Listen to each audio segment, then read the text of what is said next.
व्रत निराहार करते हैं। निराहार का मतलब यह है कि जल भी नहीं पीते। हम सबको भगवान ने यह अवसर दिया है तो केवल खाने पीने के लिए दिया क्या? आहार निद्रा भय मैथुनश्चा, भोजन भोजन में कभी कमी ना हो। गुरुजी महाराज कहते हैं मंदा सुमंद मती हो। आजकल के व्यक्ति बड़े सुमंद मती वाले हो। सुमंद मती वालों का मतलब क्या है? बोले जानकार हैं, पढ़े लिखे हैं, सब पता है, फिर भी ये सब होने के बाद भी उसका आश्रय वो नहीं लेते। मंदमती तो ऐसा है जिसको ज्ञान ही नहीं। महाराज अब ज्ञान नहीं तो क्या करे, लेकिन ज्ञान होने के बाद भी अवलंब न लिया जाए तो सुमंदमती है। एकादशी किया और कई बार ऐसा होता है कि 11 में ही बारिश आ जाती है और बारिश समाप्त हो जाए, त्रयोदशी लग जाए। एकादशी वाला त्रयोदशी में पारायण करे तो उसको पाप लगता है। बारिश में ही पारायण होनी चाहिए। आधी रात में 12 बजे इन्होंने देखा कि द्वादशी निकलने वाली है, 2 बजे, तो इन्होंने 1 बजे जाकर के यमुना कुंड में स्नान करने का मन बनाया। रात्रि में ही स्नान करें और स्नान करके द्वादशी समाप्त होने के पहले पहले भगवान का पूजन करके कुछ नहीं तो तुलसी दल अर्पित कर दे पाले। ये मन था, लेकिन नियम ये है कि रात्रि 11:30 के बाद और 3:30 के पहले तक कभी स्नान नहीं करना चाहिए। ये आसुरी वेला होती है, इसमें वरुण भगवान शयन करते हैं, तो ये तो सामान्य विधि है। लेकिन जब विशेष कोई प्रयोजन हो, जैसे चंद्र ग्रहण लगा हुआ है, मकर संक्रांति अर्की है, कई बार आधी रात में अर्घ जाते हैं। चंद्र ग्रहण का भी मोक्ष बोले आधी रात में है।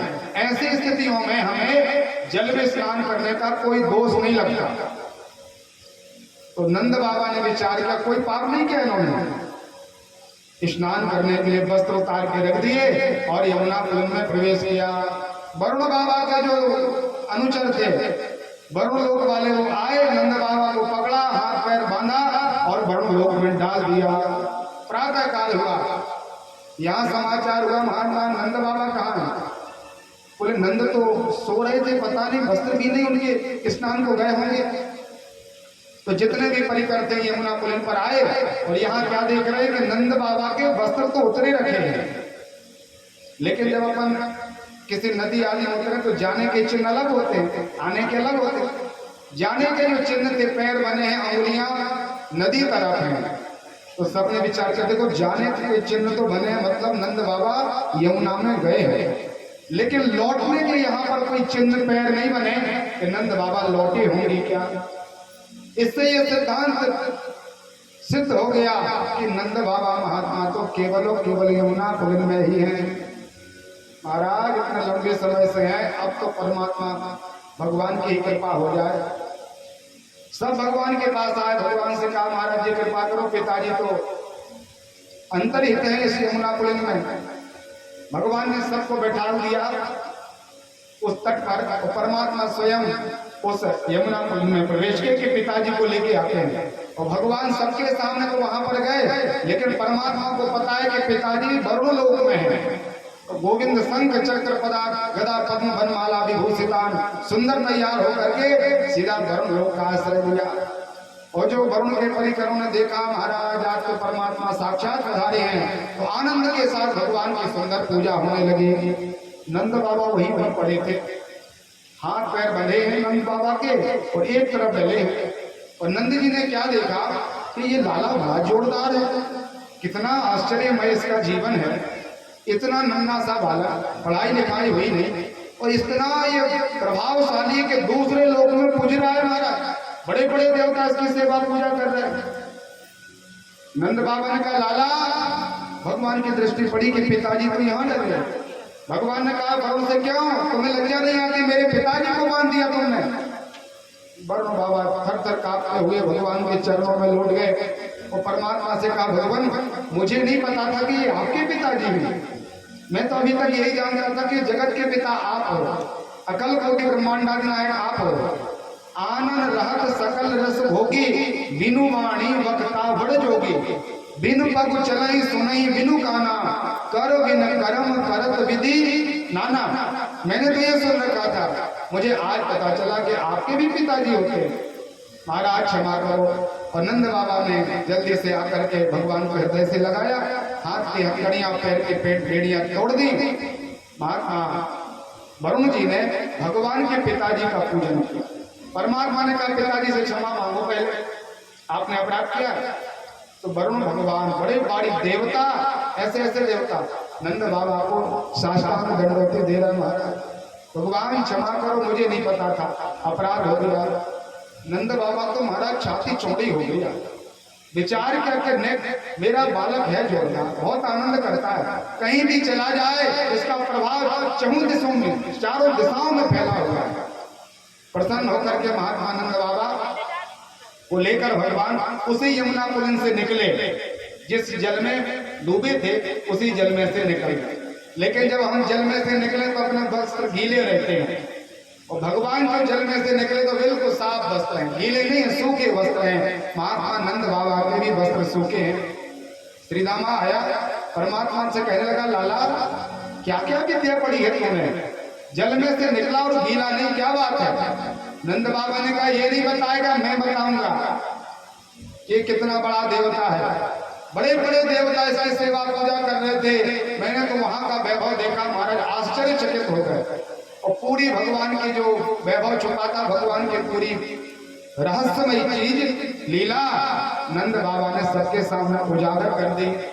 अब तो गोप है, मित्र मित्र होता है। मित्र जो स्वभाव और मित्र का जो भाव होता है उसमें कोई कपट दुराव नहीं होता, और ना उसमें कोई महिमा होती कि तुम कलेक्टर हो कि तुम बहुत बड़े जिला के जिलाधिकारी हो। अरे हमारा तो मित्र है, तुम किसी के लिए कलेक्टर हो अलग बात है, लेकिन मेरे तो तुम मित्र हो। तो सब इकट्ठे गोपाल हुए, परमात्मा से कहने लगे लाला तेरे बैकुंठ का नाम बड़ा सुंदर था। सब कहते हैं बैकुंठ बैकुंठ बैकुंठ, कभी कोई पाप ना करो बैकुंठ मिलेगा, देवा नाम अभी दुर्लभम, सबको दुर्लभ वस्तु बैकुंठ है। लाला जब तूने अपने पिताजी को वरुण लोक का दर्शन कराया है तो कृपा करके हम सब के लिए बैकुंठ का दर्शन करा। भगवान कहने लगे देखो बैकुंठ की मर्यादा अलग है भाई, वहां पर जो एक बार चला जाए वो वापस नहीं लौट सकता। बोले भगवान ऐसी कोई बात नहीं, आप सभी प्रकार कार्यों को करने में समर्थवान हैं, कर्तुम अकर्तुम अन्यथा कर्तुम समर्था स ईश्वरा। जब नंद बाबा ने बताया है तो हम तो उन पर विश्वास करेंगे, आप बार बार झूठ बोलते हो, हमें तो बैकुंठ दिखाओ। भगवान कहने लगे ना तद्भास्यते सूर्यो ना शशांको न पावका यद गत्वा न निवर्तन्ते तद्धाम परमं मम। भगवान कहते हैं कि मेरे बैकुंठ में सूर्य का प्रकाश नहीं है, चंद्रमा का प्रवेश नहीं है, वायु प्रवेश नहीं कर सकती, वहां जो एक बार चला जाए तद्धाम परमं मम यद गत्वा न निवर्तन्ते, वहां लौट करके नहीं आया जाता। आपको बताते हैं ये पृथ्वी कितनी बड़ी है, अपना बंडा छोटा है क्या? फिर ये इकट्ठे होकर के क्या बनता है, जिला बनता है, सागर जिला, फिर सागर संभाग, मध्य प्रदेश, ऐसे इतने सारे स्टेट इकट्ठे हो तब भारत बनता है, एक देश बनता है। और विश्व के नक्शे में भारत कितना बड़ा है, इतना सा। विश्व के सब देश कितने हैं? फिर ऐसा ही केवल पृथ्वी लोक है, पृथ्वी के बाद महाराज 14 लोक और हैं। अपने पास एक सूर्य है। वैज्ञानिक भी कहते हैं कि सौर मंडल में ऐसे हजारों आकाश गंगाएं हैं जिनमें प्रत्येक में करोड़ों सूर्य वास करते हैं। और सूर्य भगवान इतने बड़े हैं कि 3,30,000 पृथ्वियां केवल सूर्य में समाहित हो जाएंगी। इतनी बड़ी पृथ्वी, 3,30,000 पृथ्वी केवल सूर्य में, और सूर्य कितने लाखों करोड़ों सूर्य हैं। ऐसे जब सभी प्रकार के सौर मंडल की अनंत वो मिल्क वे आकाश गंगा इकट्ठी होती हैं तब एक ब्रह्मांड बनता है, एक यूनिवर्स बनता है। और ये भी इतना बड़ा ब्रह्मांड है, इससे बैकुंठ कितना बड़ा है आपको निवेदन करूं। आप ऐसा समझें जैसे कोई वस्तु 100% है। पुराणों में लिखा है त्रिपाद विभूति 25% ये हजारों लाखों ब्रह्मांड है, एक ब्रह्मांड नहीं, अनंत ब्रह्मांड केवल 25% है और 75% में भगवान का बैकुंठ है। कितना बड़ा बैकुंठ होगा। उस बैकुंठ के जाने के पहले गिरिजा नाम की नदी है। जब हम ऐसा सुंदर सत्कर्म करते हैं तो हमारा उस नदी में स्नान किया जाता है, और जो गिरिजा नाम की नदी में स्नान करके निकलते हैं अपने आप 4 हाथ लग जाते हैं, पीतांबर पहन लेते हैं, मुकुट धारण हो जाता है, और जैसा परमात्मा का वैभव है ठीक उसी तरह उस बैकुंठ के वासी भी हो जाते हैं। बैकुंठ में रहने वाले व्यक्तियों का उनको देखने में ये पता नहीं चलता ये नारायण है कि ये बैकुंठ वासी है। अंतर केवल इतना है कि भगवान के हृदय पर भृगुलता है, एक महात्मा का पैर बना है, भगवान कौस्तुभ मणि धारण किए हैं। ये सबके पास वैभव नहीं है। भगवान ने खूब बड़ी भारी महिमा बताई बैकुंठ की। बोले महाराज वहां जाने से लौट नहीं पाओगे। बोले मैंने सुना है प्रबल प्रेम के पाले पड़कर प्रभु को नियम बदलते देखा। प्रेम में आकर के आप नियम बदल देते हो महाराज। आपने प्रतिज्ञा की रखी थी महाभारत में कोई किसी प्रकार का मैं अस्त्र शस्त्र उठाऊंगा नहीं, लेकिन जब भीष्म पिता महाराज ने दिव्य युद्ध प्रारंभ किया और अर्जुन को छलनी कर दिया, 1-2 बाण तो सारथी तरफ भी भिजवा दिए। सारथी परमात्मा स्वयं बने हैं। भगवान को क्रोध आया और भगवान ने चक्र उसी रथ का चक्का उठाया, भगवान ने प्रहार करने का भाव बनाया तो महात्मा भीष्म ने अपना सिर नीचे कर दिया। परमात्मा का भाव देखा कि धन्य हो प्रभु, कितने भक्त वत्सल हो। आपने संसार में प्रतिज्ञा की थी कि मैं अस्त्र उठाऊंगा नहीं, और मैंने प्रतिज्ञा की थी कि यदि मैं गंगा जी का बेटा और शांतनु का पुत्र हूं तो मैं भगवान के हाथ में अस्त्र गहा दूंगा। आज आपने भक्त की मान मर्यादा को रखने के लिए, भक्त का प्रतिज्ञा संकल्प पूरा करने के लिए स्वयं के वचन को आपने तोड़ दिया। इसलिए महाराज आपको बैकुंठ दिखाओ। एक बात और निवेदन कर दूं, सब लोग कहते हैं महाराज दशरथ जी का महाप्रयाण तो हुआ लेकिन दशरथ जी बैकुंठ नहीं गए, बोलते ना सब लोग। राम राम कह राम कह राम राम कह राम, तनु तज हर परि रघुवर विरह भूप गयो सुर धाम। कहाँ गए? सुर धाम मतलब देवताओं के धाम गए, बैकुंठ नहीं गए। गुरु जी महाराज बड़ा सुंदर भाव देते हैं, कहते हैं कि एक बार नाम लेने से तो जीव भवसागर से पार हो जाता है, बैकुंठ मिल जाता है। जासु नाम समृद्ध एक बारा उतरई नर भव सिंधु अपारा। और चक्रवर्ती राजा दशरथ जी जिनको परमात्मा ने पिता पद प्रदान किया उनको बैकुंठ नहीं मिलेगा क्या? लेकिन बात ऐसी है, महात्मा दशरथ जी का मन ये था कि मैं जीते जी एक बार परमात्मा को इस अयोध्या के चक्रवर्ती पद पर प्रतिष्ठित होता हुआ देखूं। ये संकल्प था महाराज का कि जिस दिन राम जी सरकार अयोध्या के राज सिंहासन पर बैठेंगे और दिव्य परमात्मा के सिर पर चक्रवर्ती का मुकुट रखा जाएगा तो मैं उस समय अपने आप को धन्य मानूंगा। ये इनके मन में भाव था। तो प्रभु ने विचार किया कि यदि मरने के बाद सीधा पिताजी को बैकुंठ भेज दो तो वहां से लौट नहीं पाएंगे, फिर आना मुश्किल हो जाएगा और इनकी अभिलाषा पूरी नहीं होगी। प्रत्येक जीव जाति की अभिलाषा मैं पूरी करता हूँ, पिताजी को क्यों ऐसा छोड़ो? इसलिए भगवान ने कहा पिताजी अभी आप 1.5-2 साल तक इंद्र के यहाँ रहिए, स्वर्ग में जाइए, स्वर्ग का आनंद लीजिए। जब मैं सभी प्रकार के दुष्ट दुराचारियों का मान मर्दन करके लौटूंगा तो आप आइएगा। और रामायण आप लोगों ने सुनी पड़ी हो तो आपने सुना होगा कि जब परमात्मा की विजय हुई थी, रावण को मारा था, तो उस समय भी दशरथ जी आए, भगवान ने प्रणाम किया, सशरीर लेकर के आए दशरथ जी। और जब परमात्मा चक्रवर्ती पद पर आसीन हो रहे हैं, बड़े बड़े देवता आए, साक्षात वेद भगवान ब्राह्मणों का भेष बना के आए, भोले बाबा का भी आगमन हुआ, वहां चक्रवर्ती दशरथ जी भी आए। भगवान को अपने बेटे को जब देखा चक्रवर्ती पर बैठा हुआ तो कहा आज मैं कृतकृत्य हो गया, मेरी अभिलाषा पूरी हो गई।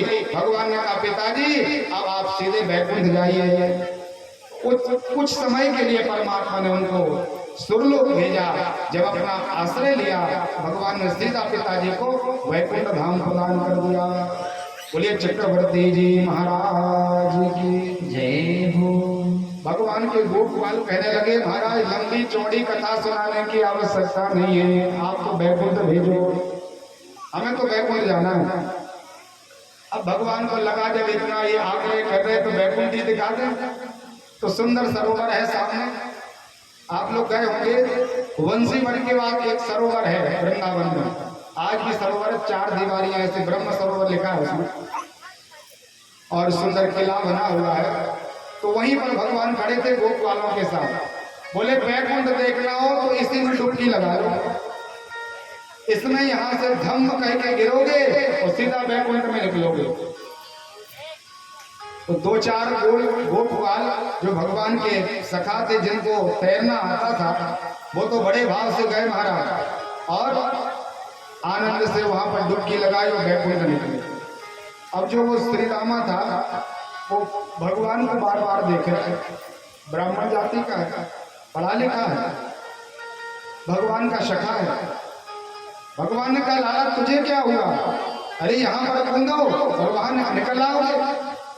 कहने लगा महाराज तैरना नहीं आता, आपका बैकुंठ मिले ना मिले क्या पता, लेकिन हमारी राम राम तो हो जाएगी,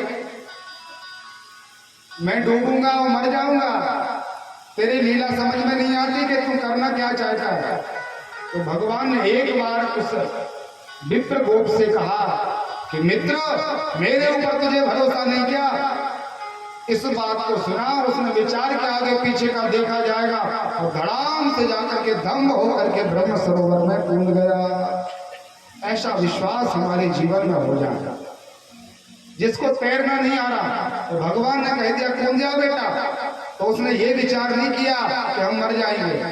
अपन कितने संदेह करते हैं, शमशान के यहाँ से निकले तो ये तो अपन को पूरा भरोसा होता है कि यहाँ भूत है, लेकिन हमारा ये भरोसा वहां कहाँ चला जाता कि प्रभु व्यापक सर्वत्र समाना, वहां ये भरोसा हमारा गायब हो जाता है, भूत दिखाई देने लग जाता है। और इस गोप का भाव देखिए, बिनु विश्वास भक्ति नहीं तेहि बिनु द्रवहि न राम, राम कृपा न सपने हूं जीव की लह विश्राम। बिनु विश्वास भक्ति नहीं, बिना विश्वास के भक्ति नहीं होती और बिना भक्ति के भगवान द्रवित नहीं होते। जब तक भगवान द्रवित नहीं होते तब तक हमें विश्राम प्राप्त नहीं हो सकता। गुरु जी महाराज एक छोटी सी कथा सुनाते थे, यही अपने टीकमगढ़ की कथा है। एक पागल सी देख मैया थी, ब्राह्मण परिवार की थी और गुरुजी कहते थे उसका नाम था सिगरन बहू, ऐसा कुछ नाम था। तो सब उसको पागल पागल कहते थे। एक बार राम राजा ओरछा सरकार में बड़ा सुंदर मेला और रामलीला का आयोजन किया गया और ये जो गांव में रहती थी उसके नदी को पार करने के बाद ही मंदिर जाया जाता था। भादों का महीना रहा होगा, बड़ी भारी नदी भरी हुई है। इसने विचार किया कि मैंने सुना है कि भगवान का एक बार नाम ले दो, हजारों नाना प्रकार के गणिका अजामिल ग्याद गीत खल गजाद खल का तारे घन, बड़े बड़े दुष्टों को पापियों को भी भगवान ने तार दिया, तो क्या